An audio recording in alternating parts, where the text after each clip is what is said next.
Hi, you have come to my preparatory video for our live stream tonight. And today we're going to be using a sponge, and this I got at Walmart for $1.97 instead of the other ones that were up to $5. We're using a palette knife, a Filbert's number 8. We're using a script liner and a number 1 fan brush. Also, you'll need gesso. I got this at Michael's. It's just a basics acrylic white gesso from LIQUITEX. And then at Wally World, I got jet black. You want to use the matte and not the gloss. For this, I'm just going to use some paper plates to mix my colors. Scissors. You'll need to have some water. And also, I already prepared my panel, and this I just got at Michael's 3 in a 3-pack. I try to get as much as I can at a store that I can get the most value out of my coupons. So before we get started, just go ahead and move your panel out of the way. I'm going to put my paper plate right here. And I'm just going to kind of cut this down a little bit and kind of form what I want to get out of here. And I'm going to use this for adding white and gray gesso. So that's why we have the black. We're going to make our own. And you just want to cut in half and cut in a corner. And I'm actually going to use the rounded part because then I can get some really interesting effects. I'm going to cut out a little bit of holes so I can get some deeper holes. So you want to just pinch it together and kind of make, kind of like how you do snowflakes when you were growing up. Just want a couple of deeper holes in here. There we go, and a little bit right here. So I just kind of want an interesting pattern. So this is kind of like cutting potatoes for stamping. You remember that when we were kids? Here we go. So I got some interesting holes in here. So now you can put these sponges aside. Leave the one out that you're going to be using. I also have some paper towels over here too. So you want to go ahead and get, I'm using a 11 by 14 black panel. And I am going to get one of my paper plates. And on here, I'm going to shake up my gesso. And I'm just going to add some white here and some white over here. So we're also going to tint some of our color. We don't need really a lot of color. I added quite a bit here, but you won't need near as much as what I'm going to be using. I'm also going to be doing another, the live stream, so I'm going to do another type of a video here. So it's kind of nice to have a couple of different things going on. So I'm going to put a little bit there, and then I'm probably going to put a lot more on this side, because I want to have at least a couple of gradations of gray. Then I'm going to use my palette knife, and I'm going to scoop a little bit of white, and we're just going to mix that up.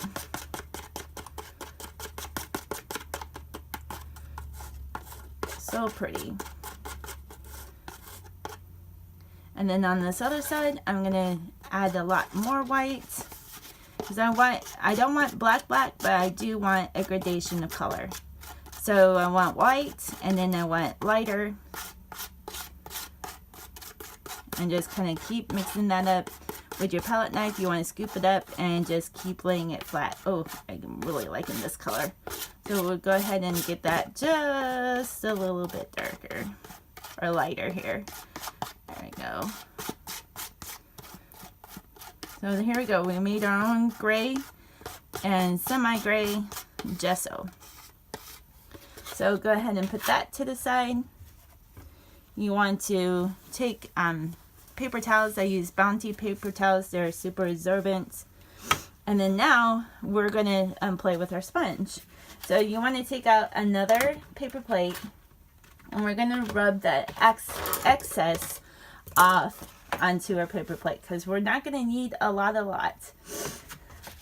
So just kind of tap, tap, tap into your paper plate. And I kind of want my light source to be here. So this is where I'm going to have it the lightest. There we go. And then we're just going to kind of tap around it. And then I'm going to tap just a little bit down in here. Because what we're going to do is we're going to do trees on this side. And we're going to have, it's going to be part of the slough of where I work. So where I work is in Sycamore Creek Family Ranch for the Pot of Gold Western Adventures. I'm the manager and the trail guide there. So, yeah, it's been really fun watching all the trees go. And I'm originally from Arizona, so I'm kind of like really excited to do this. So the slough has a lot of sycamore trees and oak trees and a whole bunch of other different trees in there. So I kind of wanted to, you know, commemorate that. There we go. That is looking really good. So I want a little bit more white in the center here. So I'm just going to keep going out. Because I kind of want some of this black in there because that's going to be our shadow. So we don't want too much in there, but we just want enough. So now you want to go into your light gray that you just mixed. There you go. Let's see how that is in there. And then you can actually go into some of the white and then we'll make it really white. So when you're going around, you just want to go around your light source. And this is going to put some different gradation of colors. This is going to help with the underpainting, so we won't have to use as much dark. But it's going to be really cool. So on here, you can go a little bit more to the sides. Let's add a little bit more, just going around. There we go, very cool. And then we're gonna go into our darker color. And again, you're gonna tap, tap, tap in there. And we just want to stay to the outside.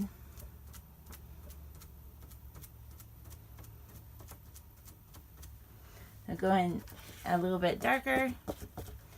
And just go a little bit on the outside.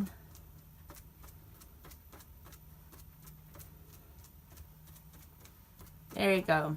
So I really like this effect. A lot of painting with Yovette, Bob Ross, a lot of artists over the years have used this technique for their underpainting, and it comes out really, really neat.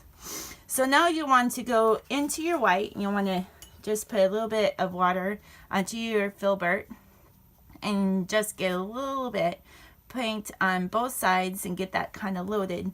So what we're going to do is we're going to paint some trees.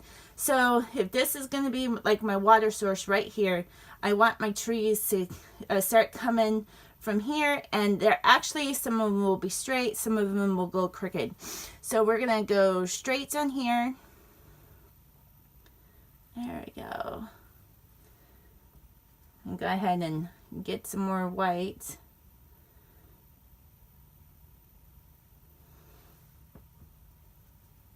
If it's not as light as you want, just go ahead and keep painting the white over it. Might have to let this dry just a tad.